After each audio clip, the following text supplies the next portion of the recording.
Hey, good morning, Internet! Si tu as suffisamment vécu dans ta vie, tu sais que parfois, la vie, c'est pas quelque chose de simple. Il peut t'arriver de tomber sur une personne merveilleuse. Une personne que tu découvres, dont tu tombes amoureux ou amoureuse et que tu finis par aimer éperdument. Pourtant, cette même personne à qui tu as donné accès à ton cœur, à ta vie, peut décider de te laisser.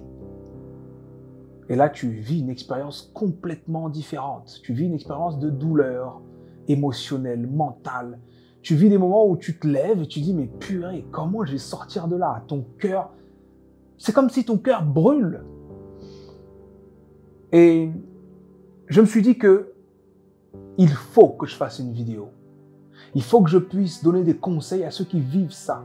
Il faut que je puisse rappeler à tous ceux qui vivent ça qu'ils ne sont pas seuls. On a tous vécu ça et ceux qui ne l'ont pas encore vécu, il y a de très grandes chances qu'ils le vivent.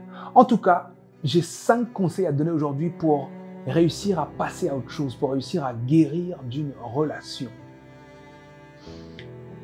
Alors, si ça t'intéresse de reprendre le contrôle de ta vie, de te sentir de nouveau heureux ou heureuse, d'avoir de nouveau la joie de vivre, si ça t'intéresse de vivre sans avoir constamment ce « Ah !», j'ai 5 conseils pour toi. Le premier conseil que j'ai envie de te donner concernant ta rupture, récente ou non, c'est l'acceptation. La première chose que je veux que tu fasses, c'est que tu acceptes que cette relation, aussi belle qu'elle ait pu être, aussi intense qu'elle ait pu être, est terminée. Il faut que tu arrêtes d'entretenir dans ta tête l'idée de « ouais, peut-être que la personne qui m'a laissé va se réveiller et va regretter son... » Non, non. Il faut que tu lâches ça. Souvent, quand je parle aux gens de lâcher prise, ils ont l'impression que c'est quelque chose qui est derrière eux, qui les tient et qui les empêche d'avancer. Non, c'est toi qui te tournes et qui t'accroche à quelque chose. Tu veux avancer, mais tu es comme ça. Lâche ça. Et décide d'avancer. Alors oui, c'est pas évident. Et oui, ça ne fera pas disparaître la douleur. Mais c'est le point de départ.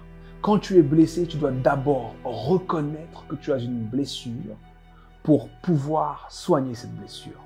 Donc la première chose que je veux que tu fasses, c'est que tu acceptes que cette relation soit terminée. La deuxième chose qu'il faut que tu fasses, c'est que tu changes l'histoire que tu racontes à propos de cette fin de relation. Si tu souffres autant, c'est certainement que tu te dis « Purée, j'avais trouvé la perle rare. J'avais quelqu'un qui me comprenait. J'avais quelqu'un qui m'aimait. J'avais quelqu'un qui me laissait être X, Y, Z. J'avais trouvé un diamant et j'ai perdu ce diamant. » Change cette histoire et raconte l'autre version, la version que moi je préfère. Cette personne qui a décidé de partir a perdu un diamant. Parce que tu es une personne qui est incroyable. Tu es une personne qui est sensible, qui mérite d'être aimée, accompagnée, qui mérite d'être soutenue. Tu es une personne qui vaut la peine. Tu en vaux la peine. Tu es un diamant. C'est pas toi qui as perdu quelque chose, c'est l'autre qui a perdu quelque chose. Et il faut que tu sois capable de te raconter ça. Alors, je sais que c'est pas évident comme ça de me croire sur parole, mais si tu me suis depuis longtemps, tu sais que je vais t'aider à le faire. Je vais créer du contenu pour t'aider à le faire. Et si tu me découvres, va voir mes vidéos et abonne-toi, active les notifications de façon à ce que quand je sorte des vidéos sur le self-love, tu puisses te dire « Ok, il me donne une nouvelle vision de moi. Il faut que tu aies la bonne vision de toi et que tu comprennes que tu es une personne spéciale et que si cette personne est partie, c'est elle qui a perdu. » Mon deuxième conseil, c'est ça. Change cette histoire de perte. Ce n'est pas toi qui as perdu, c'est la personne qui est partie, qui a perdu une personne géniale, à savoir toi. Mon troisième conseil, c'est débarrasse-toi de tout ce qui te rappelle cette personne. Alors, ça semble radical, mais en fait, on n'a rien sans rien. Les gens qui essayent de rester en connexion, en contact avec les ex, voir ce qui se passe sur les réseaux, stalker, machin, tu ne fais que remuer le couteau dans la plaie. C'est bien de reconnaître qu'on a une blessure, mais c'est bien aussi de laisser le temps à la blessure de guérir. Et ce temps, c'est un temps loin de l'objet de la blessure. Éloigne-toi de ce couteau qui t'a blessé. Éloigne-toi de l'origine de la blessure. Donc, les objets, les cadeaux, les parfums, les comptes, les photos que tu as dans ton téléphone. Si tu veux, stocke-les dans une clé USB et confie ça à un ami à toi ou une amie à toi ou à un membre de ta famille et dis à cette personne, ne me donne pas cette clé tant que tu n'estimes pas que je sois complètement guéri. Mais moi, j'aurais carrément dit, détruis-moi tout ça. Détruis-moi tout ça. Tu as suffisamment de choses dans ta tête qui te permettront de te souvenir de ça. Mais ne garde pas ces éléments à côté de toi parce qu'en fait, ces éléments vont te renvoyer encore et encore vers ce que ça aurait pu être, vers ce que tu as perdu et ainsi de suite. Donc, enlève ça. Pour faire ton deuil, parce que c'est bien ce qu'il faut faire, le deuil de la relation. Pour faire ton deuil, il te faut du temps. Alors, même si la personne en face veut rester en contact avec toi, te dit des choses du genre « faut qu'on reste amis » ou bien « je veux prendre de tes nouvelles » ou « j'espère que ça va, j'espère que tu m'en veux pas », réponds-lui « j'ai besoin d'espace, j'ai besoin de temps. Leave me alone for now ». Donc, libère-toi de toutes les choses qui te rappellent cette relation. Mon quatrième conseil, c'est justement lié à ce temps que tu vas libérer. Parce que quand on est en couple avec une personne, cette personne nous prend du temps quand même. On t'appelle, on dit, tu peux venir au resto, tu dis, non, je dois voir mon copain ou ma copine. Tu peux venir à la réunion de famille, non, j'ai un truc là-bas avec machin, là. Tu peux venir, non, je peux. Donc, en réalité, tous ces bouts d'emploi du temps qui étaient dédiés à cette personne sont dorénavant des instants libres. Et je veux que tu passes ces instants à prendre soin de toi, à te mettre au cœur des choses, à comprendre qui tu es vraiment, à t'aligner avec toi-même, à travailler à ton propre bien-être. Médite si tu peux méditer, lis si tu peux lire, voyage si tu peux voyager, fais du shopping, va chez l'esthéticienne, va chez le coiffeur, fais-toi plaisir, va courir, va marcher. Il y avait des tonnes de choses que tu n'avais pas forcément le temps de faire parce que tu avais cette relation dans laquelle tu étais impliqué et qui te prenait du temps, de l'énergie, de l'argent et tout ça. Toutes ces ressources que tu mettais dans la relation sont maintenant disponibles pour toi. Et je veux que tu les utilises pour toi, pour justement faire un son de cloche avec ce que je t'ai dit dans le deuxième conseil. À savoir, tu es le diamant que l'autre a perdu. Si tu ne t'en rends pas encore compte, ce temps que tu vas passer pour toi va te permettre de t'en rendre compte. Retourne voir des amis, retourne voir de la famille. Prends du temps avec les gens que tu aimes et que tu sais que tu as toujours. Parce que tu as des gens qui t'aiment et qui sont là pour toi. N'aie pas peur de parler de ta douleur. N'aie pas peur de dire « j'ai juste besoin qu'on m'écoute ».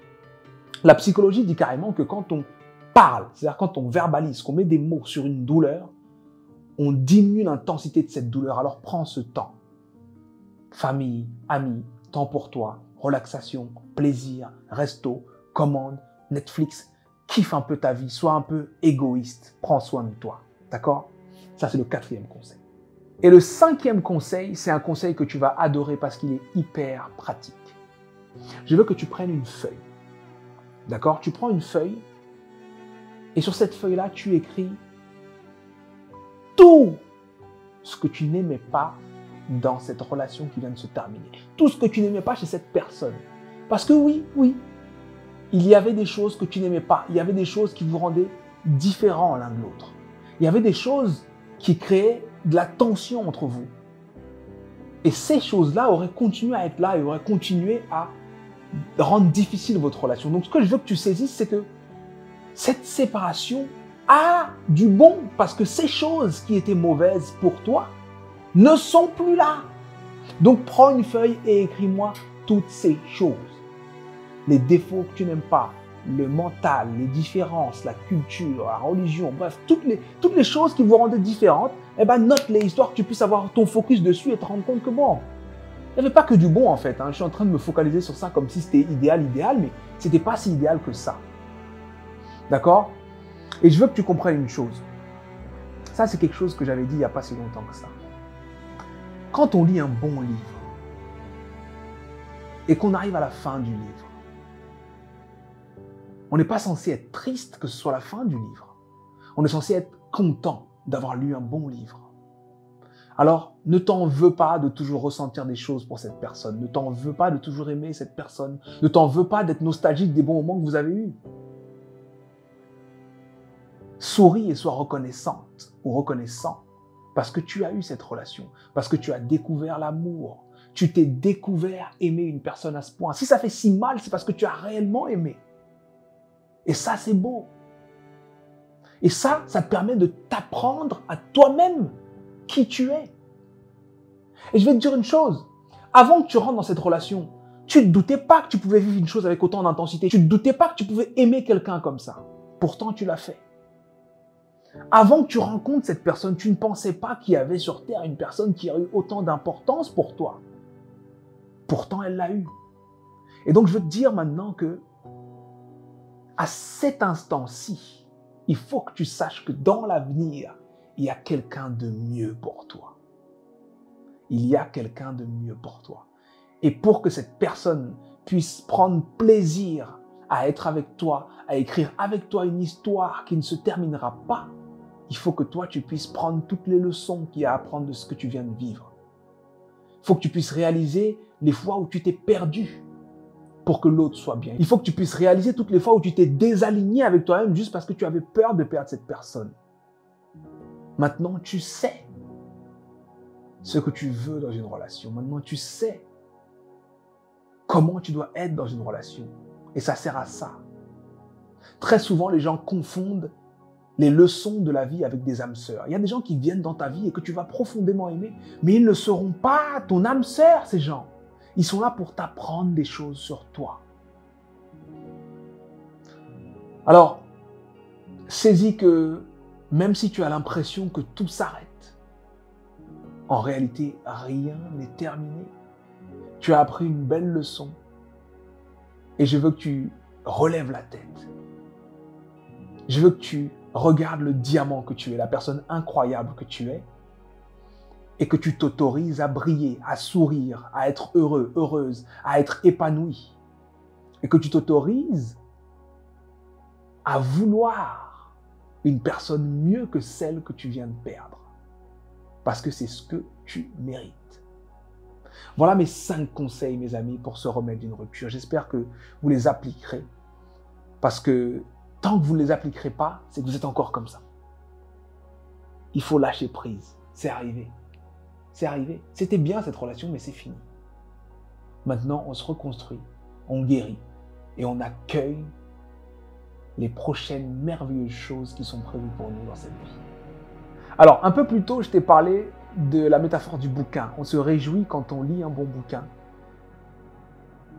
Tu as du temps en ce moment, tu devrais lire un bouquin que j'ai sorti qui s'appelle « Tout le monde a un mindset ». Alors, je ne parle pas forcément de rupture là-dedans, mais je parle du réglage de l'esprit.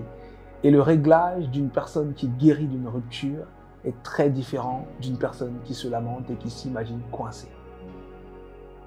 Si tu as du temps, tu es curieux et que tu veux lire des choses pour être meilleur en tant que personne, rendez-vous sur sudei.com, le lien est en dessous de cette vidéo, et tu pourras te procurer ce bouquin et certainement installer de nouveaux programmes dans ta tête qui te rendront meilleur en tant que personne. C'était Sudei, j'espère que cette vidéo vous a plu et je vous dis à très bientôt. Bye!